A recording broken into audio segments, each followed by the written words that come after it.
এই সেই কাঙ্ক্ষিত চোর। দেখুন রাস্তাটা, সে চোরটা এখনই পার হইলো। তারপরে ও এখানে মনে হয় একটু একটু ফোন টিপতেছে আর কি, এরকম একটা মানে ভাব ভঙ্গিনা ধরতেছে। পাশে কিন্তু সাইকেলটা দেখতে পাচ্ছেন আপনারা, ও একটু ঘোরাঘুরি করছে এখানে।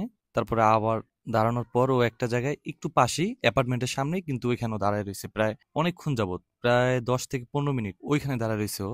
মানে কিছু সময় ফোন টেপে এদিক দেখে দেখে কেউ আসছে কিনা, ঠিক আছে, এরকম। ওর মানে ও আসলে এলাকার সবাইকে দেখানো হয়েছে ওকে আসলে কেউ চেনে না। এটা আসলে যে ঘটনাটা ঘটছে এটা হইলো আপনার খিলগাঁও গোরান নবাই মোড়ের ভিতরে নুরবাগ পানির পাম্পের সামনে। এই যে যে সাইকেলটা আছে এখানে দেখতে পাচ্ছেন, এটা হলো পানির পাম্পের সাথে ওই যে লক করা সাইকেলটা ঠিক পাশে ও দাঁড়ানো অ্যাপার্টমেন্টের সামনে। আপনারা যদি এই কাঙ্ক্ষিত চোর কি কেউ যদি চিনে থাকেন অবশ্যই কমেন্ট করে জানাবেন, এবং কি নিকটস্থ থানায় ওকে ধরিয়ে দিবেন। কারণ বর্তমানে যে চোরের উৎপাত খুব দিন দিন বেড়ে যাচ্ছে, আসলে মানুষ অতিষ্ঠ।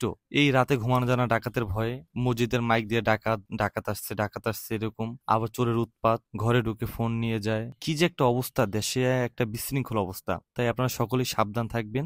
শুধুমাত্র সচেতনতা তৈরির জন্যই আসলে ভিডিওটা আসলে পোস্ট করা, অন্য কোনো উদ্দেশ্য নয়। এরকম আপনারা কেউ ভুল করবেন না, একটু খেয়াল রাখবেন। দেখুন ও এখানে দাঁড়িয়ে রয়েছে, তারপরে অনেকক্ষণ যাবত লক্ষ্য করতেছে দেখে ওর কেউ ফলো করে কিনা। তারপরে ও আর সুযোগ বুঝে দেখেন ওর হাতে মনে হয় কি একটা চাবি আছে, মনে হয় এটা কি চাবি বলে আমি জানি না, এটা মনে হয় সব তালাই মনে হয় খুলে। দেখেন চাবিটা দিল, মাত্র কয়েক সেকেন্ড সময় লাগলো ওর। চাবিটা ঢুকাইলো, শেষ। ওই যে পেঁচাইতেছে, গো চলে গেল। দেখছেন, চিন্তা করেন কি এক্সপার্ট ও, মানে ওর কোনো ডর ভয় কিচ্ছু নাই। গল্লির মুখ থেকে রাস্তার পাশ থেকে একটা সাইকেল নিয়ে গেল, চিন্তা করেন একবার। তাই আমি বলবো সকলেই সাবধান থাকবেন, খুব সচেতন থাকবেন, এরকম ঘটনা আর যেন কারোর সাথে না ঘটে।